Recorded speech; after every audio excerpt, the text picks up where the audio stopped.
back to the 1950s when you first met the Stooges. What were you doing and how'd you get involved with them? I met the Stooges way before 1950. Okay. When I was in Chicago working for Minsky at the Rialto Theater.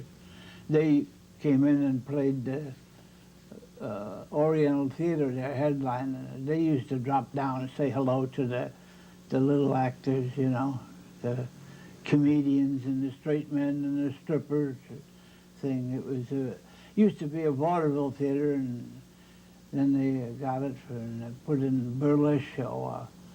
I had about 15, 20 girls and a couple of strippers and a straight man and a couple of comedians, and every couple of weeks they might change a woman here and a woman there, or maybe a comic was working there. He has to go to Milwaukee to go in the show there. So I met the boys that way, but I never thought at the time that I would ever be associated with them on the stage, because they were pretty big names and got pretty big money. Well, didn't they ask you to join them at one point and Minsky wouldn't let you go? Well, that's a little mixed up. Where did you get that from? From Moe's book. Oh, well, what's in the book? Probably a lot of things in there that, but no, they never asked me to go because they had Curly, and I didn't meet him until I was out here at the Dunes with the Minsky show for a year and a half. We only did one comedy scene in the show because we had vaudeville acts and girl numbers and singers and dancers, everything. So this agent says, the Stooges are, well, the contract was up at Columbia, and they had made shorts over there for quite many years, 24 years, I think, and they wanted to go on personal appearances back east because they were pretty hot back there, and they were looking for somebody to take it. And Joe Besser, the young man, not young man, but the man that died, he finished out that contract with him because Curly and Shemp had passed away. And so he finished out their contract as a third stooge. Mm-hmm. And then they wanted him to go back east with them. And his wife was quite ill, I understand, and he didn't want to leave. So they were looking for somebody to, and I was fat and sassy, and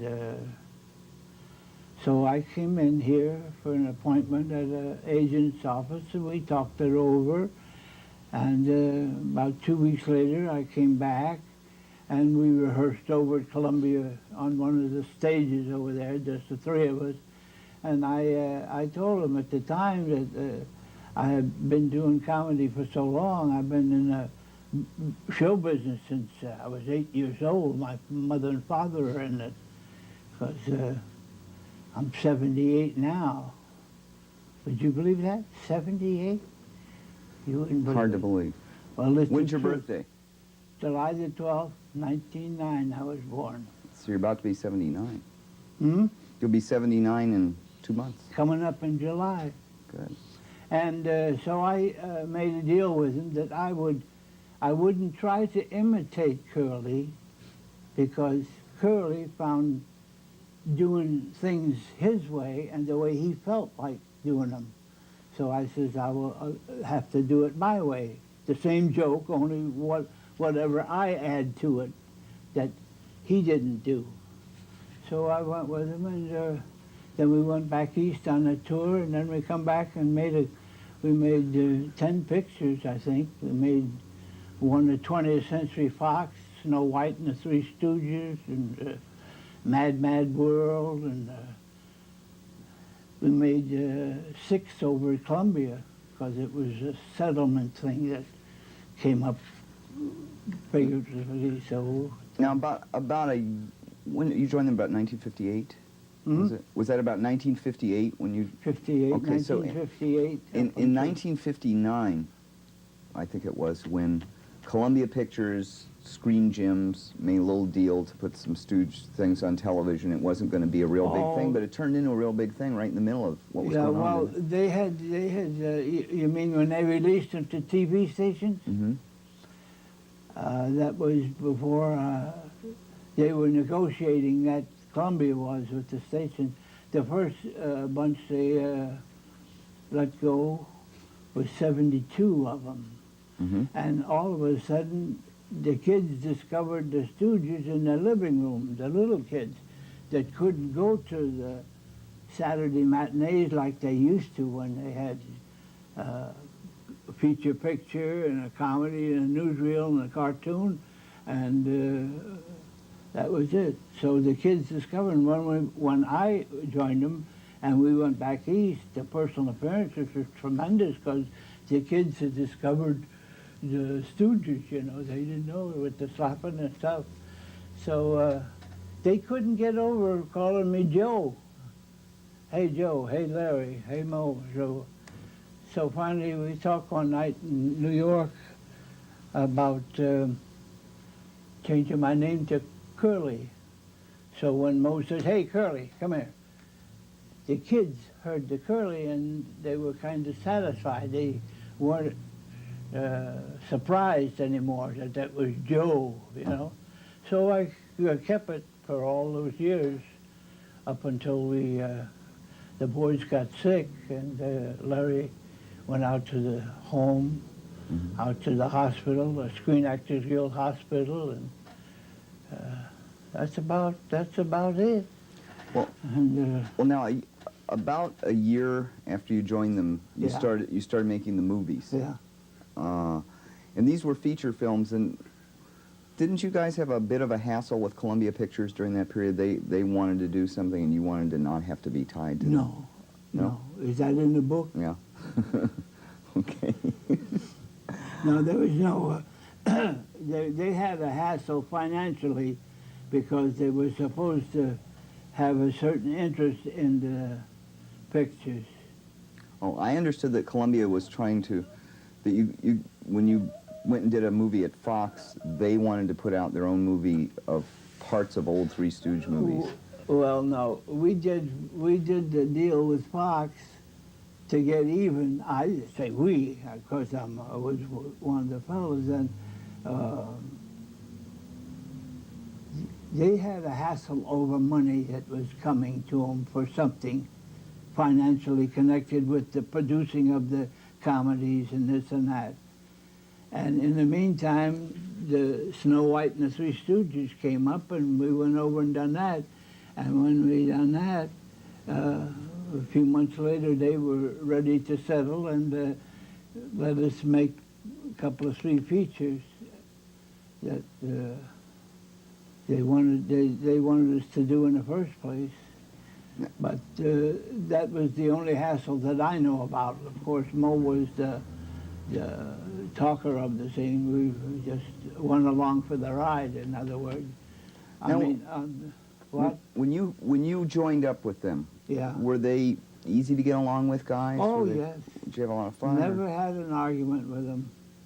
And that sounds funny after all those years. I think on account of being a performer for so long that, well, Larry really didn't care. He wanted to do his work and have fun. You know, he was lackadaisical, a guy that, but a wonderful fella. And Mo was like the boss. He had he had Larry and Curly all those years, and whatever he said went. But it was different now. And I never had, I think I had one argument in all those years. Do you remember what it was about? No. Okay. Now, before you joined the Stooges, you were a solo act, basically? Or, well, I was everything. you were everything. Tell us about what you were doing. What I was doing? Yeah. What was your comedy? I did a comedy act, a dancing act with my mother and sister, my sister Phyllis, and we were on tent shows and all kinds of hokey-pokey vaudeville acts, and Around Detroit, we played a whole season around Detroit, playing the outlaying houses that maybe on a Saturday and Sunday they'd throw in a couple of hokey pokey cheap acts, and we were a cheap act. You can bet. So then my sister and mother retired, and I went into burlesque, and I learned my trade in burlesque, and then I came out here. Just a natural thing. So, you know how long it's been. It's been a good many years, good and bad. When you were working for Minsky's in the 50s, Yeah. and I know you said you were out here for a while and in Chicago. Well, I could go the back. Stooges, you came out here and did a show for Minsky's. I came out here later. This was later, but I came out here.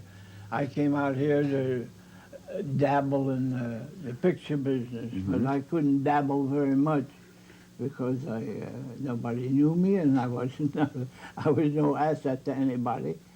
So I used to have to go back east and work a few months and save a few bucks, and then come back out. Well, I'll give it another try, and finally Minsky show went into from Newark. We were in Newark at a theater, and then we come out to the dunes. No, we came out to the Desert Inn first, and then next year they came out to the dunes, and Minsky put a show in called the Minsky Show in the dunes, and I was one of the comics that were on the show. Now, when you were doing your act with Minsky's, and then you became a member of the Stooges, when you joined the group, did you have to learn a whole new group of things to do, or did you bring things in No, that they had? How did you guys work all I that brought out? very, very little into the act because they had been doing it so long. I'm always used to it.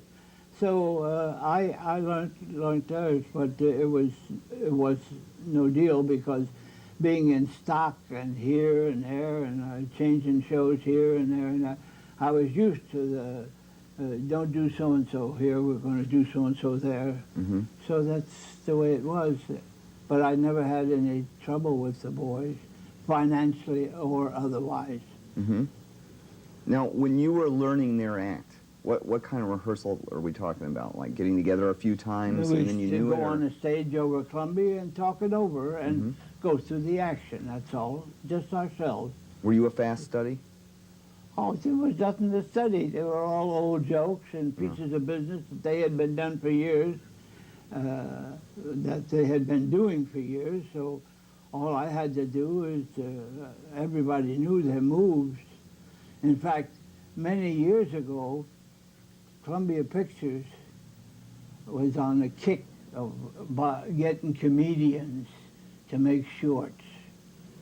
And I was here, and I got in on one. I made 3 shorts over there. The boys were there at that time, and Wally Vernon was a comedian out here, around for years. And 2 or 3 couples they put together, like a straight man and a married couple and this and that. And then I went on my merry way, and this thing happened many years later. Going with the fellows, making a deal. Let's go back again, but just when you were first working. You know, in baseball, as an example, there are a lot of options for a batter, for a pitcher, for a fielder. There are all kinds of different moves, and there are things you learn, but they already exist. You just learn that routine of things, and you choose the ones you want as a game develops. When you were learning, when you were young and starting out in comedy, did you have sets of things like that that already existed that you could learn about, or did you have to find out what was funny by just You trying? just picked it up, like if I were going to join a show and the straight man says, I got a good scene that would fit you, Joe, and maybe he got it from another comedian that he worked with the year before or something. Mm-hmm. And he would teach it to me, and I go on my merry way and do it. And then when the next job, maybe I would suggest that scene for me because maybe at the time we did it, it was fit me too. But there's something I didn't do. I didn't do no dialects or anything like that. I just was my own ugly self. So didn't some routines actually have names? Hmm? Didn't some of the routines actually have names? I didn't hear Did some of the routines have names? Like names. they All had names. Yeah. But if somebody said the so-and-so routine, you'd know what the whole thing was right away. You'd have an idea what his version of it was, Right. or her version of it, or the straight man's version of it was. He might have done it with somebody that didn't do a certain thing in it, and the next guy didn't like that, so he did something that he did that fit in it. So it was no problem. It was learning your business.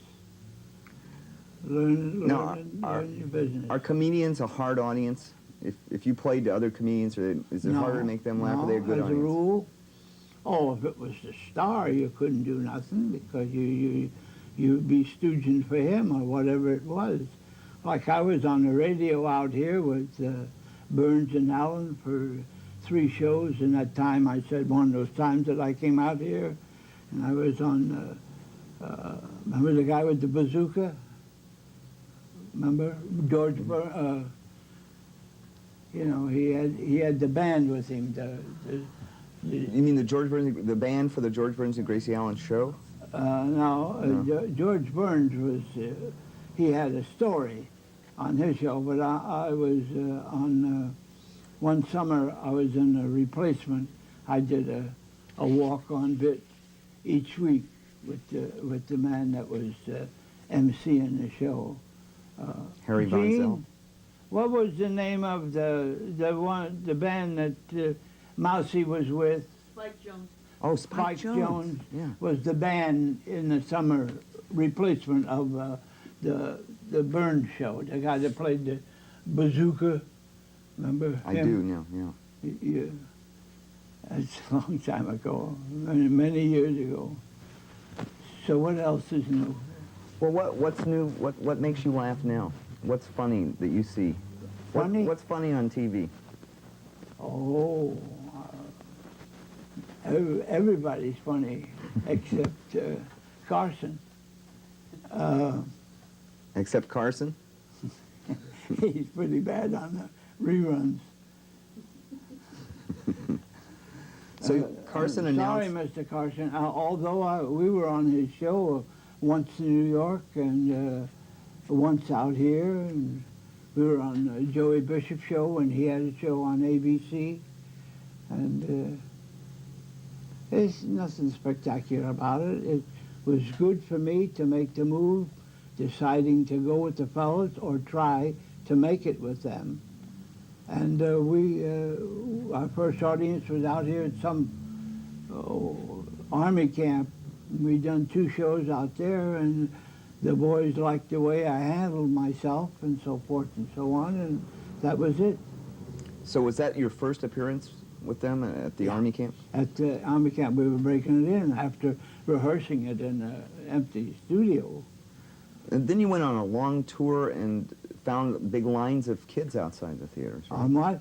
When you went on that first tour, were you Yeah. surprised to see how many people were showing up because of the TV show? Didn't you all of a sudden get big lines of kids outside? Well, there were parks in the summertime with 4,000 or 5,000 kids and their families, and the people knew who the Stooges were from, like I say, from the exposure on the TV in the homes. You know, you take 72, I think it was 72, in a bunch that they sold each station. Mm-hmm. We went to Pittsburgh. They come out of the woodwork to see the Stooges because it was the Stooges. That's all. It didn't matter whether I was there, as long as Moe and Larry that they had seen in the shorts was there. They knew I wasn't the real Curly, but they went for the name anyway. So how did you meet your... Whoops. Hmm? What do you want to know now? I want to know how and when you met your wife. My wife? Yeah. When did you guys meet? How'd you meet? Should I tell him, honey? Well, sure. Jean and I met many years ago when she was a showgirl at NTG's here. Do you know about NTG's? He was a MC that ran a club here down on Sunset Boulevard. Mm-hmm. I met her there. Not there, but I met her at that time. I was living up on Sycamore here. I was dabbling in pictures and trying to get someplace. But it was a pretty tough racket. You finally, at my age, you served your apprenticeship already. You know. Now, when you met, And it was out here. huh? It was out here that you met. That was out here, and she went and got married. She married a aviator from the war, and they moved back to Cleveland.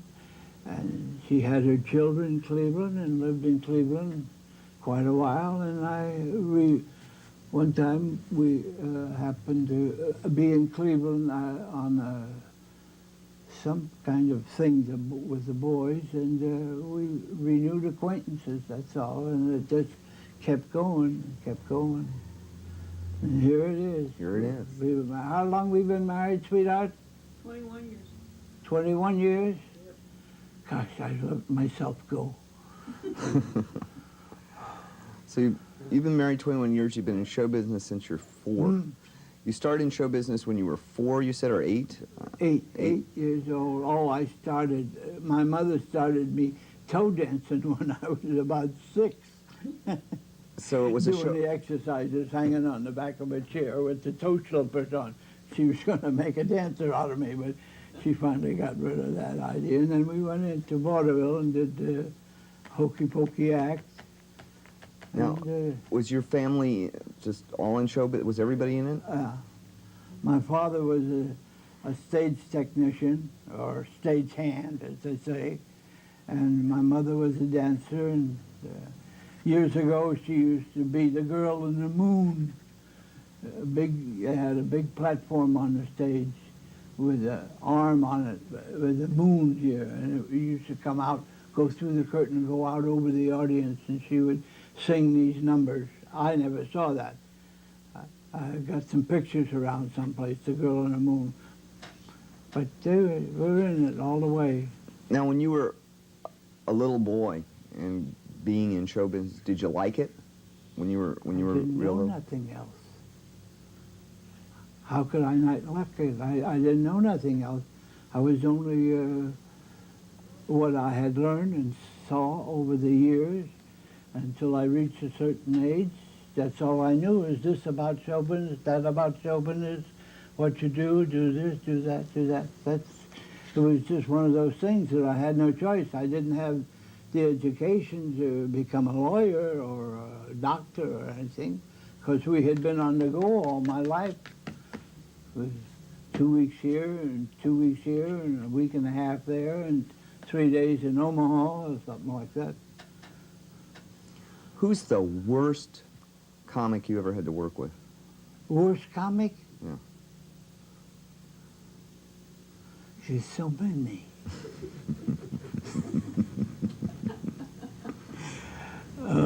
Gosh, I couldn't name anybody offhand. Who's the best? I worked with some bad ones and some good ones. And some people, good straight men and bad straight men. Whatever experience they had had or learned, they were better because they had had more experience doing this and that and throwing a joke at the comedian or doing a piece of business with him or something like that. But offhand, I couldn't say. Who's the funniest person you ever worked with, besides yourself? Oh no, there's a furnished person. I never worked with anybody except somebody you wouldn't know, and I can't remember. Okay. Do you? It's the truth. I can't remember. I'm at the age now where I even forget. I said to Jean, I say, "What's your name again?" Do you like stand-up comedy? Oh yes, yes. Do you like some of the new guys? Some of the new guys are great, and some of them are pretty bad. I mean, to my standards, to what I think makes them happy. Like we were talking about Tim John Ritter? Rickles is funny. There's a lot of funny people around. Carson had a guy on the other night, Steve, what is his name? The guy that, you know, the tall fellow with the gray hair. He was in the picture with the other two guys on horses a few months ago. Oh, Steve Martin and... Steve Martin. Now, to me, he has some funny moves, but to me, when I see him do that, it looks like he's trying too hard to be funny. You can try too hard to the audience don't know what is he doing. What? When you were with the Stooges and the television, it had started being on television also. The old shorts were on TV and you guys were making movies.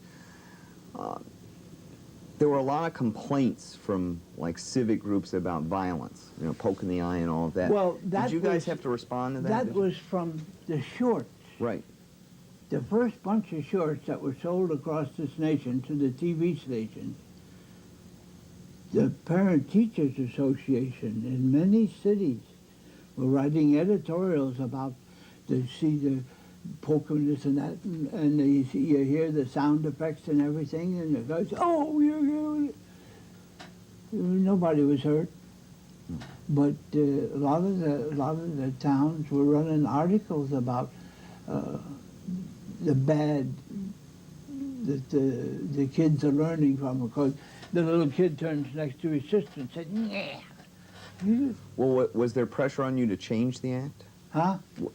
Was there a lot of pressure to change the act? No, just here and there, here and there. They go no places with their parents. The four women get together and say, I'm not letting my children watch the Three Stooges anymore. It didn't hurt us financially or prestige-wise. Now, I say us because I was one of them, working with them. When you were doing the Stooge movies, there was a lot more movie control. There was more control on what you could do in the movies. There was the code. Well, now things can be much bawdier, much. Do you like that? That's dropped the prohibitions in comedy. You can talk about anything now, just about. Well, they talk about things that we couldn't talk about burlesque 25 years ago. I mean, they do things in the bedroom and the things, and now they. But outside of that, I don't think so. I don't think it's got anything to do with it at all. I think it's what they say. It's like when I was a kid, I used to go to the movies and see Hoot Gibson and Tom Mix and, like you say, Tex Ritter and them guys pull out the gun and shoot the guy, and then they shoot the fellow over there. And I didn't go home and get a gun and go out and shoot the guy in the grocery store. That's why I said poking in the eye or hitting the guy on the head with a hammer with the sound effect coming in after, bong, or something like that. I don't believe it. I don't believe it. If they have something that they shouldn't let their children see it, or let them go to the theater to see it, if they think it's going to hurt them as a person. But that's what I got to say. Right. Well, I think we're done. Well, unless there's something else you want to talk about that we haven't. Well, I'd like to see some dirty pictures while you're here. Okay. I forgot to bring them. Well, you want me to pose? Yeah. Actually, we're doing the next Playboy centerfold right now. Hey, thank you. This was very nice. Very nice of you to do this. Well, thank you. Shot, and I think you can get an earlier flight. This is a one-guy interview? It's a woman. It's Mo Howard's daughter. Okay. And she... You're going to Joni's from here. Did Joan wrote a lot of this, didn't she? She wrote several. We've got some books. I've got that one in the car. Yeah, it's a little red cover. And we've got two. I think Larry and another guy out at the hospital helped him write it or Everybody something. says Joe should write a book. He's the only one who hasn't written one. I have everything. with all I his- think everything is known about the Stooges. They've been around long enough. You should write a book about going back from when you were I 8. stood on the back seat Today. in Omaha. I don't know how old I was.